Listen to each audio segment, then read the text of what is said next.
আজকে মুরগির গিলা কলিজা রান্না করা হবে, তো আপনাদের সঙ্গে সেই রেসিপিটা আজকে শেয়ার করব। আম্মু সমস্ত মশলা কেটে নিয়েছে। এখানে প্রথমে দিয়ে দিল তেজপাতা, তারপরে পেঁয়াজ কুচি, রসুন থেতা করা, শুকনা মরিচ কেটে দিয়েছে অনেকগুলো। আমরা শুকনা মরিচ কেটে ইউজ করি, কারণ বেশি গুঁড়া মরিচ দিলে এই তরকারিগুলো থকথকা হয় আর খেতেও খুব একটা ভালো লাগে না। কাটা মরিচেরও একটা স্বাদ আছে, তো এভাবে আম্মু রান্না করে, এজন্য আমি আপনাদের সঙ্গে এটা শেয়ার করছি। এই তরকারিতে পেঁয়াজটা একটু বেশি করে দিতে হয়। এরপরে পরিমাণ মতো গরম মশলা দিতে হবে, মানে সাদা ফল, কালো ফল, আর দিতে হবে ধনা বাটা, আদা রসুন বাটা। আমরা প্রতিটা মশলা পাটায় পিষে নিয়েছি। পাটায় পেষা মশলার স্বাদটা খুবই ভালো হয়। এখানে আরও দিতে হবে হলুদ গুঁড়া, লবণ গুঁড়া আর লাল মরিচের গুঁড়া। সবকিছু এখানে পরিমাণ মতো দেয়া হয়েছে, যতটুকু এই তরকারিতে লাগবে।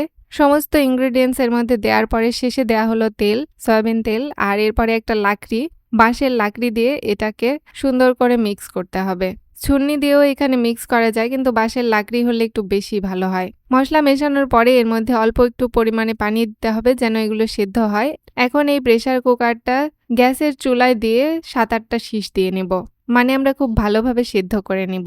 তো সমস্ত মশলা টশলা দিয়ে মাখানো শেষ। এখন আমরা ঢাকনাটা লাগিয়ে দিলাম। অনেক দিন থেকে খড়ির চুলায় রান্না করা হয় না বৃষ্টির কারণে, তো এখন বৃষ্টি শেষ। আজকে যেহেতু বেশি রান্না, এজন্য আমরা খড়ির চুলাতে আসলাম। আজকে জুম্মার দিন সব রান্না তাড়াতাড়ি শেষ করতে হবে। বড় সাইজের একটা পাঙ্গাস মাছ ছিল, সেই মাছেরই ঠোঁটা আর কয়েকটা চাকা দিয়ে আজকে আমরা করব কচু ঘাটি।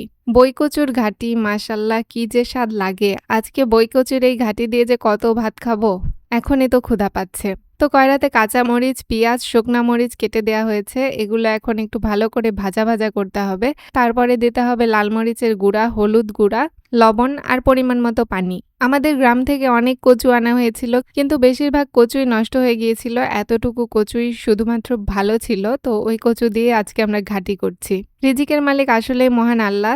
আমরা নিজেরা খাওয়ার জন্য রেখেছিলাম, অথচ কচুগুলো নষ্ট হয়ে গেছে। ফাইনালি ভিউয়ার্স, আমাদের এই কচু ঘাটিটা হয়ে গেছে। মাশাল্লাহ, এটা থেকে খুব সুন্দর একটা ঘ্রাণ আসছিল।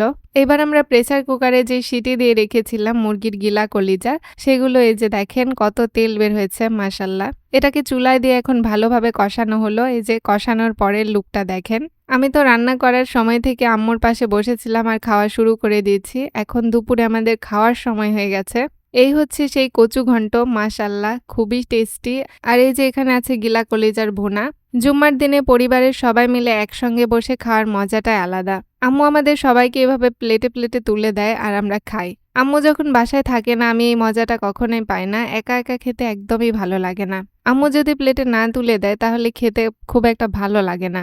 পরিবারের সবাই একসঙ্গে মিলেমিশে থাকার মজাটাই আলাদা। তো যাই হোক, আমরা মধ্যবিত্ত পরিবারের, আর মধ্যবিত্ত জীবনে আল্লাহ যতটুকু দিয়েছেন সেটার জন্য মহান আল্লাহর শুকরিয়া আদায় করি। কচু ঘন্ট দিয়ে তো 1 প্লেট ভাত আমি শেষ করে ফেলেছি। তারপরে আমার ছোট ভাই এসে আবার বসেছে।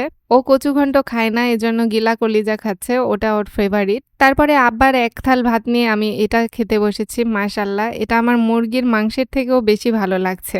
ট্রাস্ট মি, আগে আমি এটা একদমই পছন্দ করতাম না, কিন্তু এই গিলা কলিজার ভুনাটা এখন আমার খুবই খেতে ভালো লাগছে। পরপর 2 বার খেলাম, 2 দিনই মাশাল্লাহ খুব ভালো লেগেছে। তো আজকের ভিডিওটা এখানেই শেষ করছি। সবাই ভালো থাকবেন। সবাইকে জুম্মা মোবারক। আল্লাহ হাফেজ।